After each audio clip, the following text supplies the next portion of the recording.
And there are US senators talking about using oligarchs' frozen assets to do the same. You'll sell the yacht, sell the fast cars, and use them to help rebuild Ukraine's economy. The difficulty with this is that sanctions, as are put at the moment, are not confiscation orders. They are freezing orders.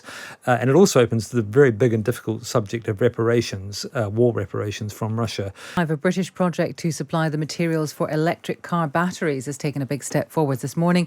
Our business correspondent Dominic O'Connell is here. So what is this project? It's a project called Green Lithium, or the company promoting it is called Green Lithium. It's got a plan to set up a refinery in the north of England. We don't exactly know where yet. They haven't told us what site they've chosen, or even if they've chosen a site, actually. It'll refine lithium, which is one of the key metals you need to make car batteries. Now, 90% of this comes from Chinese refineries at the moment, and there's no source of supply, for example, in Europe. There's no lithium refinery in Europe. So car companies, the car industry is crying out for other sources of supply and environmentally acceptable sources of supply, because you have to be careful of the environmental ramifications of refining lithium.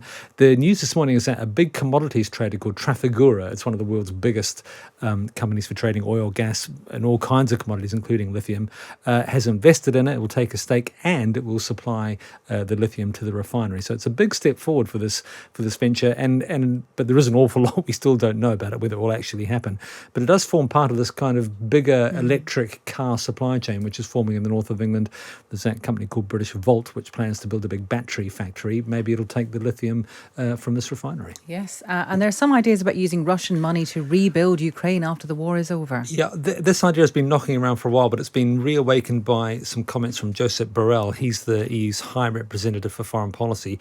He's saying we should use, or the European Union should use, the money that's been seized from the Russian central bank. Remember, its overseas assets were frozen, about $300 million worth of assets held with other central banks, frozen but not confiscated. And there are US senators talking about using oligarchs' frozen assets to do the same. You'll sell the yacht, sell the fast cars, and use them to help rebuild Ukraine's economy. The difficulty with this is that sanctions, as are put at the moment, are not confiscation orders. They are freezing orders. And it also opens to the very big and difficult subject of reparations, war reparations from Russia. How could you possibly hope to get reparations out of Russia, if it's not in the sense of Germany after the First World War, a defeated nation? Where this goes, I'm not sure, but it is interesting that people are talking about changing the sanctions regime into a confiscation regime. Absolutely. And Japan says it will join the embargo on Russian oil. Kind of, it does. It is said at the G7 meeting over the weekend that it will join the embargo on oil imports, or it says that in principle it will. It will do it in stages. We don't exactly know when it will happen, but Japan is, of course, heavily dependent on oil imports, although only about 4% of its imports of oil and oil products come from Russia. But it is very dependent on a project in Sakhalin, which we've talked about before. Sakhalin is an island to the north of the Japanese archipelago. It's a huge gas project. Shell, you might remember, was a big investor. It sold out of it. And Japan is an investor in Sakhalin. It takes a lot of gas from Sakhalin.